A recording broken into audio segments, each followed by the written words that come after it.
On va parler maintenant des bonnes résolutions et on compte sur vous pour interagir avec nous dans cette émission sur Facebook notamment ou sur Internet.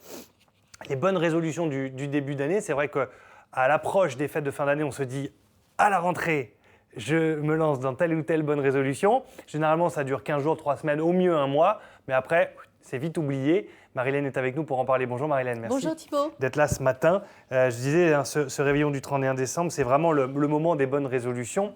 Pourquoi est-ce qu'elles ne durent pas finalement, ces bonnes résolutions ? C'est selon l'objectif. Alors, il y a le 31 décembre et le mois de septembre aussi. Oui. C'est un rite de passage quand même, si vous voulez, dans les mentalités. Ça permet de motiver. Ça permet de motiver, c'est-à-dire le passage de la nouvelle année et puis ce passage de vous savez, l'après des vacances, la rentrée. On appelle ça d'ailleurs la rentrée, c'est la rentrée scolaire, mais la rentrée, où effectivement on pose des résolutions. Je crois que c'est tout simplement le désir de changement en soi qui nous habite en tant qu'humains, parce que changer, c'est quelque chose qui nous fait évoluer et qui fait partie de notre construction humaine. C'était quand même un concept à la fois philosophique et psychologique. C'est quelque chose où l'individu est en constante construction de soi. Donc du coup, on a le désir de changer. Ouais. Alors, ce qui est compliqué dans les résolutions, c'est qu'on court après un idéal. Et oui. Et c'est ça qui est compliqué et qui fait qu'effectivement, on est plein de bonnes résolutions le 31, mais que 15 jours après, bien évidemment, ça s'étiole parce que, en fait, on n'y pense plus et puis on était dans quelque chose de complètement inconcevable parce qu'on était quand même dans l'idéal. C'est ça. Alors Anne sur Facebook nous dit, et je pense qu'elle a bien raison, des résolutions simples à atteindre. C'est le mot simple qui est important, c'est-à-dire qu'on ne se lance pas dans des trucs très compliqués, on essaie d'abord de faire des choses simples qui durent. Plus c'est simple, plus c'est facile à appliquer. Et puis des choses qui nous correspondent. Si par exemple, c'est ce qu'on se disait hors antenne, la résolution c'est de faire du sport alors que vous n'êtes pas du tout sportif, vous savez très bien que très rapidement, de toute façon, l'objectif que vous vous êtes fixé, si vous voulez, ça va pas être atteint puisque de toute façon, c'est pas vous. C'est pas vous. Si on fait effectivement des résolutions où c'est pas soi, si ça correspond pas à ses propres valeurs et puis à ses centres d'intérêt et à ce qu'on voudrait réellement changer, ça va pas fonctionner, bien évidemment. Oui, mais on peut se convaincre aussi que ça puisse évoluer, que ça puisse changer.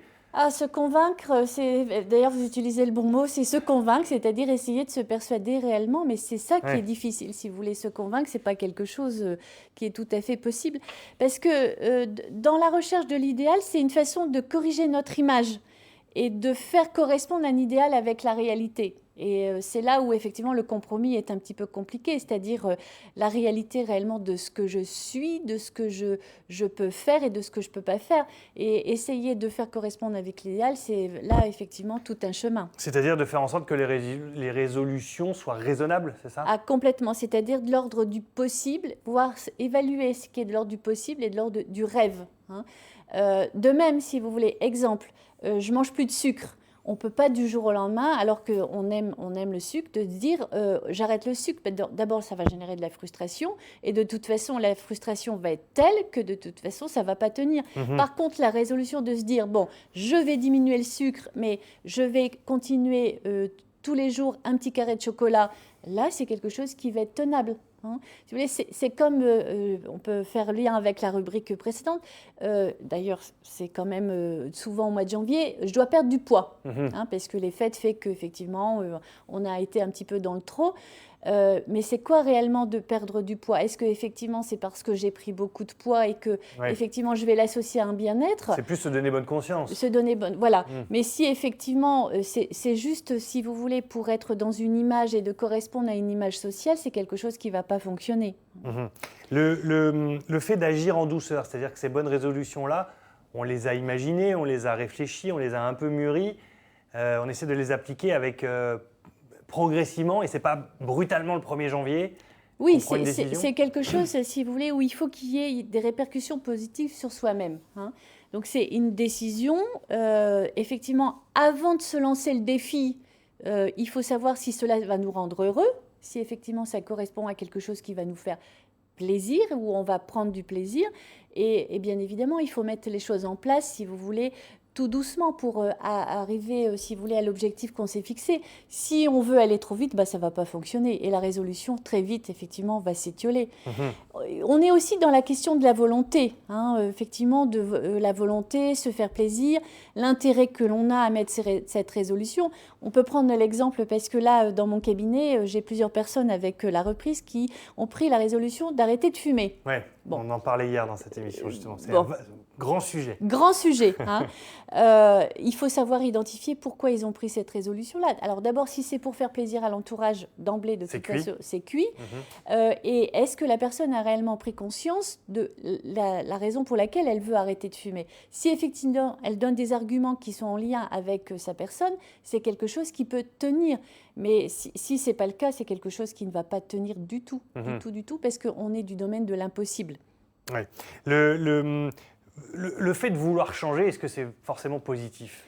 Oui, je pense que ça fait partie de la vie, de vouloir justement s'améliorer, Changer, pas forcément s'améliorer, vraiment changer, de vouloir changer ses habitudes. Alors, c'est vraiment quelque chose de très profond, Ouais. parce qu'on ne peut pas aller vraiment contre sa nature. Et puis, il ne faut pas oublier qu'on ne peut pas demander à l'autre de changer. Ouais. Si on vous le demande, c'est quelque chose que vous subissez, ce n'est pas quelque chose où vous êtes acteur, donc c'est quelque chose qui ne va pas fonctionner. Ouais. On ne change pas les gens, ce sont les gens qui changent d'eux-mêmes. D'eux-mêmes. Et il faut qu'ils aient une réelle volonté, et ça, c'est un vrai cheminement. Et c'est quelque chose qui ne peut pas du tout se faire, s'acquérir du jour au lendemain. C'est des choses qu'on va semer les unes derrière les autres pour atteindre l'objectif.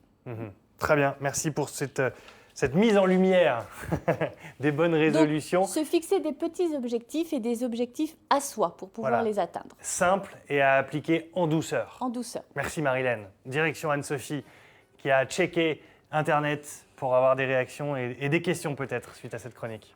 On avait déjà eu, Thibaut, dès hier soir, dès que les posts ont été publiés sur Facebook, quelques réactions. Et alors moi, j'ai bien aimé la réaction de Céline qui dit « Aucune résolution pour ma part, comme cela, aucune déception ». Vous voyez, Céline, Marilène vient de vous le dire, de petits objectifs à atteindre, ça sera beaucoup plus facile. Voilà pour vous. Lui ou elle, je pense, et espère pour 2018 un permis de conduire et une embauche. Là, le permis, ça peut être une bonne résolution. L'embauche, ça, malheureusement, c'est une résolution, je dois dire, c'est quelque chose qu'il espère au quotidien. Donc, j'espère que les chefs d'entreprise sauront donner une suite favorable à son CV. Et puis, sa bonne résolution, c'est d'arrêter de fumer. Donc ça, c'est pas mal. Et puis, on a Gwen. Moi, j'ai bien aimé parce qu'on est en plein dedans, Thibaut, parce que vous savez qu'aujourd'hui, nous sommes le 10 janvier et nous, les femmes, le 10 janvier, on l'attendait avec impatience parce que c'est le premier jour des... Solde. Merci Marilène, parce que Thibaut, il a mis du temps à réagir. Quand même. Eh bien, Gwen, sa résolution, c'est de ne plus acheter de choses inutiles, comme par exemple pendant les soldes. Donc j'espère que Gwen tiendra sa résolution. Voilà. Les soldes qui seront raccourcis à 4 semaines au lieu de 6. Vous avez vu, je suis au courant. Oui, l'année prochaine. Oui, L'année prochaine. Allez, dans un instant. Tant mieux, c'est mon mari qui va être content. On parle des cités souterraines du nord de la Somme. Vous allez voir, vous connaissez un peu les Naours et tout ça, Anne-Sophie, ou pas? Pas du tout. Eh bien, justement. Vous allez voir, vous ne serez pas déçus. Je n'hésite pas à vous le dire. C'est franchement assez incroyable. On en parle dans un instant avec des images magnifiques. À tout de suite, Anne-Sophie. Merci, Marilène. Merci, Thibaut. Allez.